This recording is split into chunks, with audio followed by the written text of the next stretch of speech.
একদিকে যেমন গতকাল হাই ভোল্টেজ এনডিএর বৈঠক ছিল, তেমনি অন্যদিকে গতকাল আইএনডিআই এরও বৈঠক ছিল। সেই বৈঠকে সিদ্ধান্ত হয় বিরোধী আসনেই থাকবে ইন্ডিয়া। সঠিক সময়ে সঠিক পদক্ষেপের বার্তা, রাজনৈতিক বার্তা, কৌশলী রাজনৈতিক বার্তা। বিরোধী হলেও দিল্লিতে বিরোধী জোটের বৈঠকের সিদ্ধান্ত চূড়ান্ত হয়। একক সংখ্যা গরিষ্ঠতা না পাওয়া বিজেপিকে চ্যালেঞ্জ। देखिए ठीक है, नंबर है एनडीए के पास, लेकिन हम लोग तो ये चाहेंगे कि जो सरकार बने वो बिहार को लेकर के ज़्यादा विशेष ध्यान दे, बिहार को विशेष राज्य का दर्जा दे, कि इस 75% के आरक्षण को शेड्यूल 9 में डाला जाए। और हम चाहेंगे कि देश भर में जाति आधारित गणना जो है वो कराई जाए। एक अच्छा मौका है उनको, किंग मेकर के रूप में अगर हैं तो कम से कम इतना तो होना चाहिए कि बिहार को विशेष राज्य का दर्जा दिलवाएं। The India bloc will continue to fight against the fascist rule of the BJP led by Modi. We will take appropriate steps at the appropriate time to realize the people's desire not to be ruled by the BJP's government, and this is our decision, and we all together agreed on these points. নমস্কার, top news আর 10 নিয়ে আপনাদের সাথে রয়েছে আমি প্রিয়াঙ্কা। শুরুতে আগে একটু weather আপডেটের দিকে নজর রাখি, কারণ আমরা জানি যে একদিকে উত্তরে তো বর্ষার, অন্যদিকে দক্ষিণে একেবারে হাঁসফাঁস অবস্থা। দক্ষিণে অস্বস্তিকর একটা পরিস্থিতি, কারণ গরম বাড়ছে। আপনাদের জানিয়ে রাখি, আপাতত উত্তরেই থমকে রয়েছে বর্ষা, আর অন্যদিকে গরমে নাজেহাল দক্ষিণবঙ্গ। প্রতিনিধি বিশ্বজিৎ সাহা এই মুহূর্তে আমাদের সঙ্গে রয়েছেন। সরাসরি বিশ্বজিৎ, তোমার থেকে একটু জানার চেষ্টা করি, দক্ষিণবঙ্গে এই যে একটা অস্বস্তিকর আবহাওয়া, একটা হাঁসফাঁস অবস্থা, সেক্ষেত্রে আর কদিন এই ধরনের তাপমাত্রা থাকবে?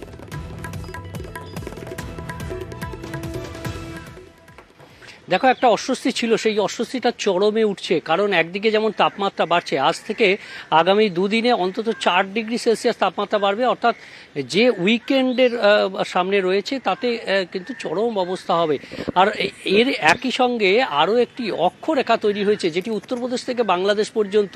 এই পূর্ব পশ্চিম অক্ষরেখার ফলে যেমন একদিকে বজ্রবিদ্যুৎ সহ বৃষ্টির সম্ভাবনা কিছুটা হলেও বাড়বে, কিন্তু এই অস্বস্তি আরও বাড়বে। কারণ প্রচণ্ড যে গরম একদিকে, অন্যদিকে যে আর্দ্রতাজনিত অস্বস্তি হতে জলীয় বাষ্পের পরিমাণ, এই জলীয় বাষ্পের পরিমাণ অক্ষরেখার জেরে আরও বাড়বে, আর তার ফলে এই অস্বস্তি চরমে উঠবে। দক্ষিণবঙ্গে রীতিমতো দাঁড়িয়ে দাঁড়িয়ে ঘামতে হবে, আর উত্তরবঙ্গে বৃষ্টি চলবে। অন্তত উপরের দিকের যে 5 জেলা, দার্জিলিং, কালিম্পং, আলিপুরদুয়ার, কোচবিহার, জলপাইগুড়ি, এই 5 জেলাতে ভারী বৃষ্টি চলবে। বিশেষ করে আলিপুরদুয়ার, কোচবিহারে ভারী বৃষ্টি আরও কিছুদিন চলবে।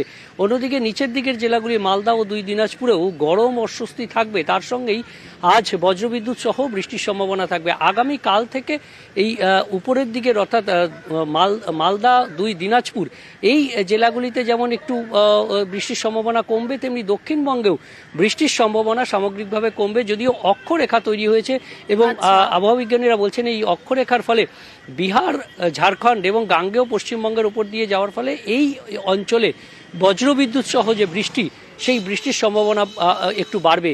আর এই অক্ষরেখার জেরে ছত্তিশগড়েও শিলাবৃষ্টি, বজ্রবিদ্যুৎ সহ বৃষ্টির সম্ভাবনা আগামী 24 ঘন্টায়। অর্থাৎ এই অক্ষরেখার জেরে একদিকে যেমন অস্বস্তি হবে, তেমনি আবার বজ্রবিদ্যুৎ সহ বৃষ্টির সম্ভাবনা সন্ধে বা রাতের দিকে একটু বাড়বে, কিঞ্চিত বাড়বে দক্ষিণবঙ্গের, গাঙ্গেয় পশ্চিমবঙ্গের জেলাগুলিতে। আর পশ্চিমের জেলায় গরম এতটাই বাড়বে যে অস্বস্তি চরমে উঠবে। পশ্চিমের জেলায় গরম এতটাই বাড়বে যে অস্বস্তি চরমে উঠবে। তাহলে একবার দেখা যাক সেখানকার কি পরিস্থিতি। প্রতিনিধি বাঁকুড়া থেকে আমাদের সঙ্গে রয়েছেন প্রিয়ব্রত। সরাসরি প্রিয়ব্রত থেকে একটু জানবো। প্রিয়ব্রত, আমাদের আরেক প্রতিনিধি বিশ্বজিৎ, সে তো বলছে যে একেবারে গরম এতটাই বাড়বে যে অস্বস্তিকর একটা পরিবেশ। সেক্ষেত্রে বাঁকুড়াবাসী কিভাবে এই গরমকে মোকাবিলা করছেন?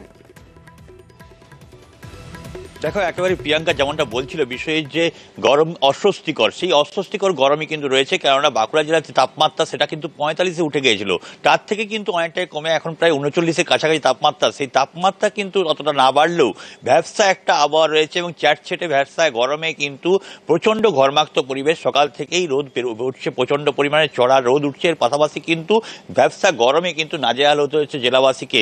প্রচণ্ড পরিমাণ জল খেতে বলছেন চিকিৎসকরা। মানুষজন যারা রাস্তায় বেরোচ্ছেন তারা কিন্তু প্রচুর পরিমাণ জল নিয়ে বেরোচ্ছেন। এর পাশাপাশি যেসব দোকান রয়েছে, আমের দোকান, রস এবং খেজুর রস থেকে শুরু করে আখের রস থেকে শুরু করে বিভিন্ন ধরনের যেসব পানীয় পাওয়া যায়, ঠান্ডা পানীয়, সেই সব দোকানে ভিড় করছেন এবং প্রচুর পরিমাণে জল মানুষ যেমন খাচ্ছেন তার পাশাপাশি কিন্তু কিছুটা জিরিয়েও নিচ্ছেন, গাছের তলায় কিছুটা বসে কাটাচ্ছেন। কিন্তু এই যে ভ্যাবসা গরম সেটা কিন্তু বিকেলের দিকে কেটে যাচ্ছে, একটা বজ্রগর্ভ মেঘের সঞ্চার হচ্ছে এবং প্রতিদিনই কিন্তু নিয়ম করে বৃষ্টি হচ্ছে। সেক্ষেত্রে বলা যায় যে স্বস্তিদায়ক আবহাওয়া রাত্রে ফিরে এলেও দিনের বেলাটা কিন্তু প্রচন্ড গরম থাকছে। এর সঙ্গে কিন্তু ঘর্মাক্ত পরিবেশ এবং একটা ভ্যাবসা আবহাওয়া, আর এতেই নাজেহাল হতে হচ্ছে জেলার স্থানীয়রা, কারণ সেখানে পারদ কিন্তু 40 ডিগ্রির কাছে। আর এবার একটু মালদার দিকে নজর রাখা যাক। মালদায় কিন্তু অন্য ছবি সকাল থেকে ধরা পড়েছে। দেখুন, মালদাতে সকাল থেকে বৃষ্টি। প্রতিনিধি সেবক এই মুহূর্তে আমাদের সঙ্গে রয়েছেন। সেবক, মালদায় সকাল থেকেই কি বজ্রবিদ্যুৎ সহ বৃষ্টিপাত চলছে? দেখো প্রিয়াঙ্কা, অন্য সহকর্মীরা যেটা জানাচ্ছিলেন যে অস্বস্তিকর অবস্থা পশ্চিমের জেলাগুলিতে, কিন্তু মালদায় আবহাওয়ার বিরাট বদল। গতকাল পর্যন্ত অত্যন্ত গরমে অসহ্য পরিস্থিতি হয়েছিল জেলাবাসীর, আর আজকে কিন্তু ভোর থেকে আমরা দেখছি আবহাওয়ার বদল এবং এক ধাক্কায় তাপমাত্রা বেশ কয়েক ডিগ্রি কমে গিয়েছে। আকাশে মেঘের ঘন ঘটা বলা যেতে পারে। সকালের দিকে কার্যত আধার নেমে আসে শহরে এবং পরের দিকে কিন্তু দফায় দফায় কখনো হালকা কখনো মাঝারি বৃষ্টি হয়েছে। এখনো পর্যন্ত কিন্তু রোদ আর মেঘের লুকোচুরি চলছে মালদায়। স্বস্তিকর পরিস্থিতি বলা যেতেই পারে। একেবারেই।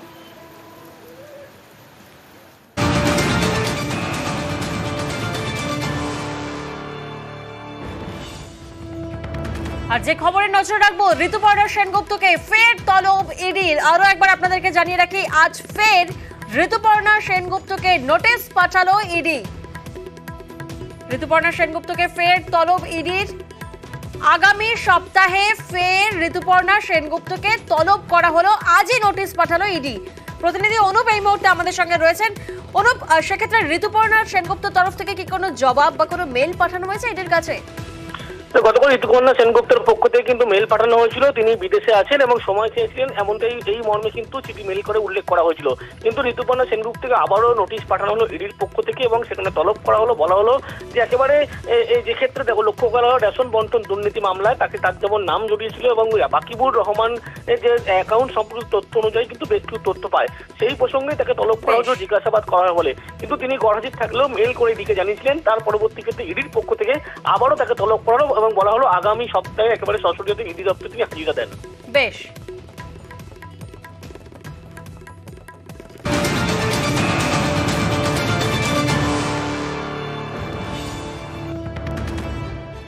আর অন্যদিকে যে খবরে নজর রাখতে হচ্ছে, টোটো ছিনতাইয়ে চালককে কোপ, অর্থাৎ টোটো ছিনতাই করতে বাধা দেওয়ায় সেই টোটো চালকের গলায় কোপ মারে। শান্তিপুরের ঘটনা। টোটো ছিনতাইয়ে বাধা দেওয়ায় হামলা করা হয়।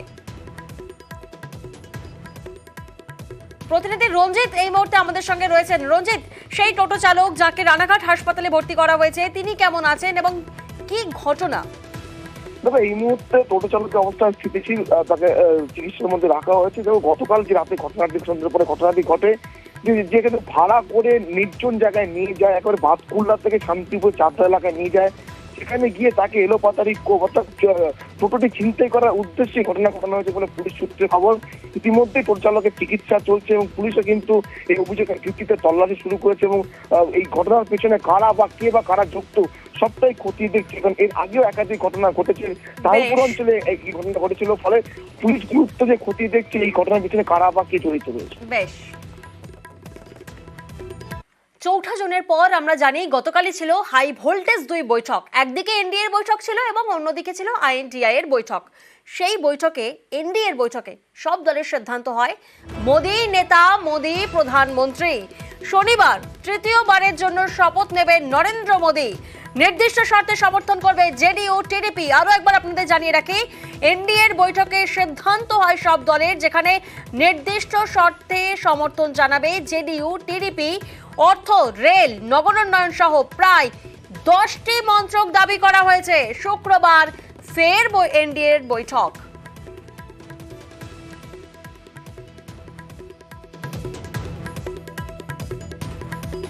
You're part of the NDA, sir. Sir, how was the meeting? How can we contest elections if you are not a part of NDA? Three parties combined we collected. Why you got that doubt, I don't know. Sir, how was the meeting? How was the meeting, sir? Good. বিজেপিকে চাপে রাখার কৌশল নিঃশর্ত নয়, শর্ত সাপেক্ষে এনডিএকে সমর্থনে রাজি টিডিপি এবং জেডিইউ।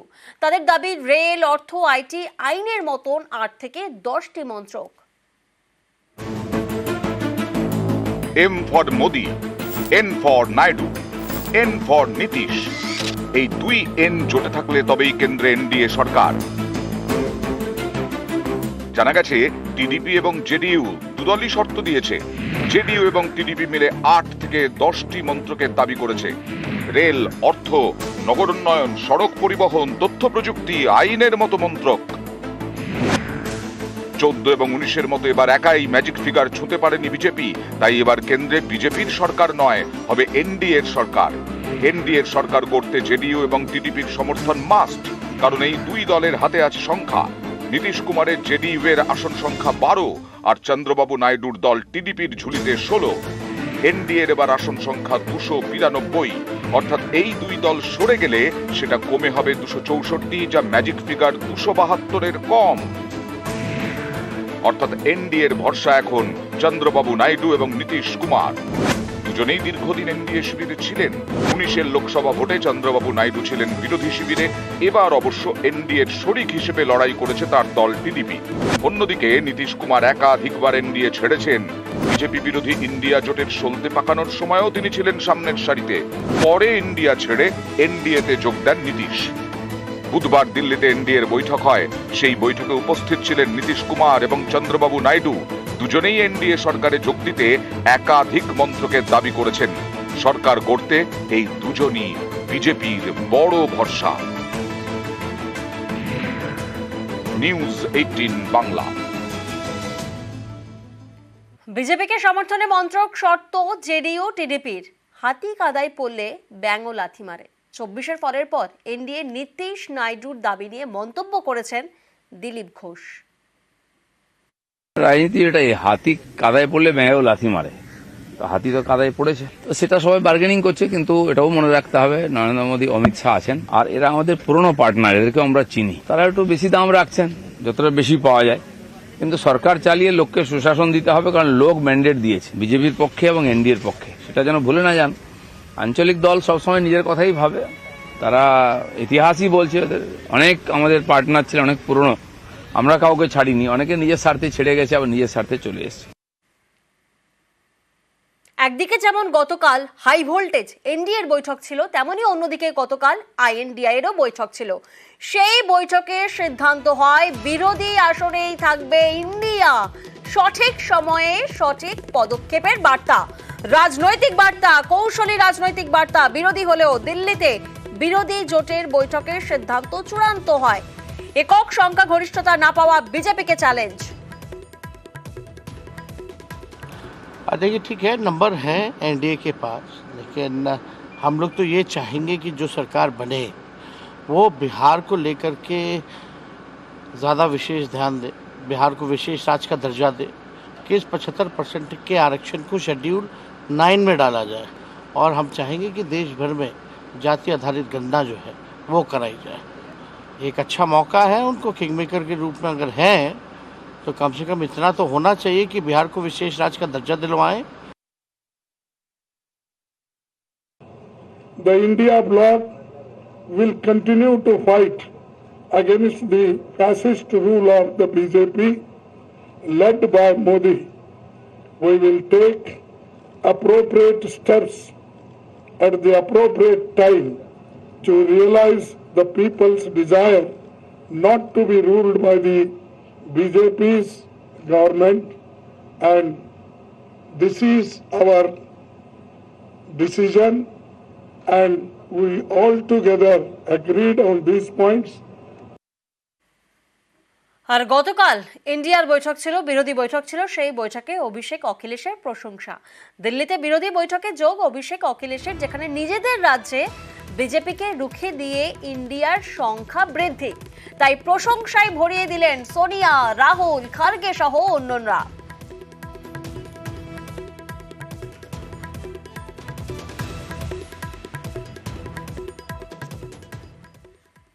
আসন বদলে মেদিনীপুর থেকে বর্ধমান দুর্গাপুর, হারের পর ফের বিস্ফোরক দিলীপ ঘোষ। আসন বদলের সিদ্ধান্ত নিয়ে প্রশ্ন তুললেন বিজেপির প্রাক্তন রাজ্য সভাপতি। তার দাবি, ভোটের ফলেই প্রমাণ হয়ে গিয়েছে যে আসন বদলের সিদ্ধান্ত ভুল ছিল। ঘুরিয়ে বঙ্গ বিজেপি নেতৃত্বকে তোপ দাগলেন। রাজ্য বিজেপির সাংগঠনিক দুর্বলতা নিয়েও প্রশ্ন তুললেন দিলীপ ঘোষ। যেভাবে সংগঠন একবারে পশ্চিমবঙ্গে শুয়ে পড়েছিল, কর্মীরা বেরোননি, কর্মীদের বার করতে গিয়ে আমি তো মেদিনীপুরে 1 বছর 1.25 বছর ধরে লেগে বুথ অব্দি সংগঠন তৈরি করেছিলাম, সব গ্রামে গেছিলাম। আমার ফান্ড থেকে যা কাজ করা সে তো আমি করেছি, রাস্তাঘাট ইত্যাদি। তো মানুষ খুশি ছিল, সমস্ত পার্টির লোকেরাই আমার পক্ষে ছিল। যে কোনো কারণে হোক, পার্টির সিদ্ধান্ত নিয়েছে সেটা ঠিক ছিল না, প্রমাণ হয়ে গেছে। তো আমি বাকি জায়গায়ও করব, কিন্তু সংগঠন যেভাবে ঢিলে হয়ে গেছে সব জায়গায়, বুথে আমরা প্রথমে লোক খুঁজে পাইনি, খুঁজে দাঁড় করাতে এজেন্ট খুঁজতেও হয়েছে। তো দুর্বলতা ছিল সংগঠনের, সেই জন্য সব জায়গায় সার্বিকভাবে আমাদের ভোট কমেছে এবং হার হয়েছে। বঙ্গ বিজেপি নেতৃত্বে বদলের জল্পনা উস্কে দিলেন দিলীপ ঘোষ।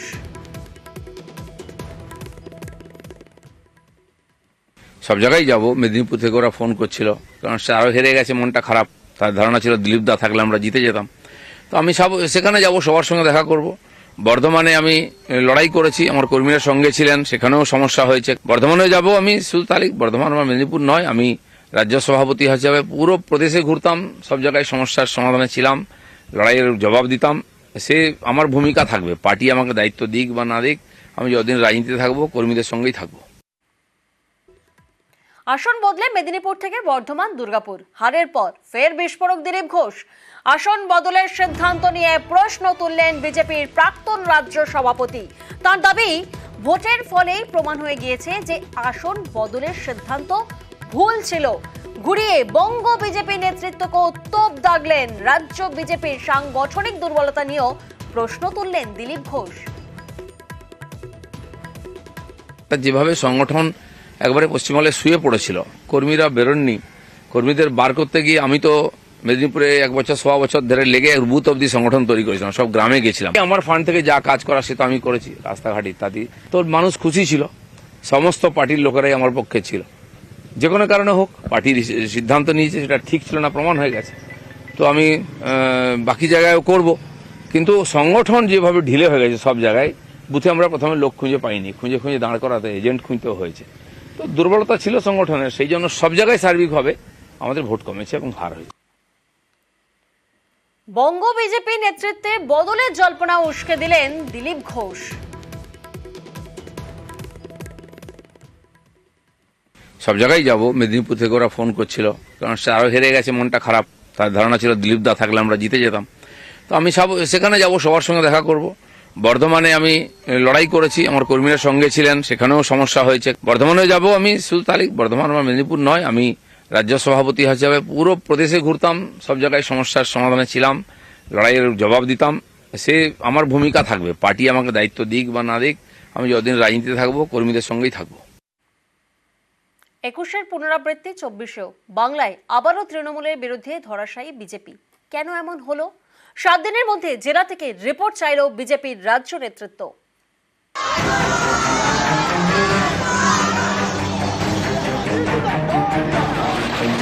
24-এ ফের তৃণমূলের বিপুল জয়, সবুজ ঝড়ে বঙ্গে বিজেপির ভরাডুবি।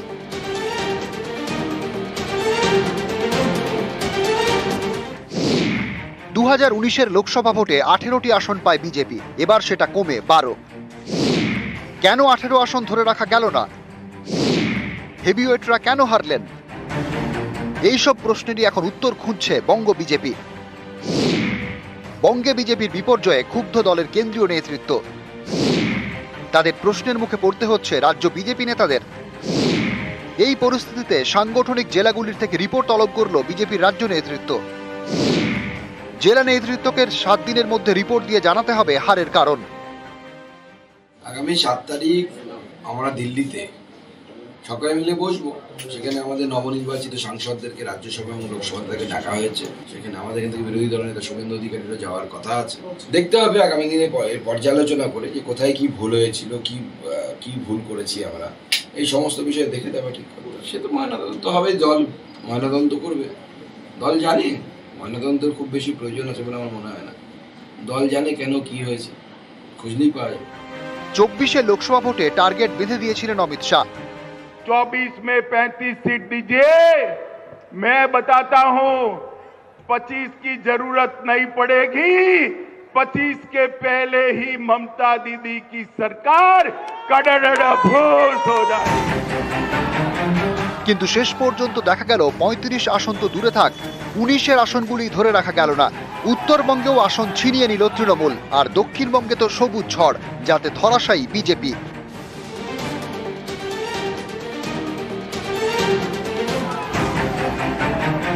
বঙ্গ বিজেপির কাছে বড় বিড়ম্বনা 2 কেন্দ্রীয় মন্ত্রীর হার। কোচবিহারে হারলেন নিশীথ প্রামাণিক, বাঁকুড়ায় সুভাষ সরকার। একের পর এক হেভিওয়েট পদপ্রার্থী এবার হেরেছেন। বর্ধমান দুর্গাপুরে হেরেছেন দিলীপ ঘোষ, আসানসোলে SS আলুওয়ালিয়া, কলকাতা দক্ষিণে দেবশ্রী চৌধুরী, ব্যারাকপুরে অর্জুন সিং, হুগলিতে লকেট। এর মধ্যে দিলীপ, দেবশ্রী ও আলুওয়ালিয়াকে এবার নতুন পিচে নামতে হয়। 19-এ জেতা সত্ত্বেও তাদের আসন বদল করে বিজেপি। নতুন আসনে লড়ে 3 জনেই হেরেছেন। কেন এমন ভরাডুবি? কারণ খুঁজতে কাটা ছেঁড়া শুরু বিজেপির। কোন কোন ক্ষেত্রে দলের এই বিপর্যয় তার বিস্তারিত তথ্য অনুসন্ধানে এবার ময়না তদন্তে নামল বিজেপি রাজ্য কমিটি। একদিকে ঘরোয়া কোন্দল, অন্যদিকে আদিনব্য দ্বন্দ্ব, সাংগঠনিক দুর্বলতা নাকি অন্য কিছু রয়েছে এই বিপর্যয়ের নেপথ্যে, সেটাই খতিয়ে দেখছে বঙ্গপদ্ম শিবির। ক্যামেরায় বিপুল ঘোষের সঙ্গে ভেঙ্কটেশ্বর লাহিড়ী, নিউজ 18 বাংলা, কলকাতা।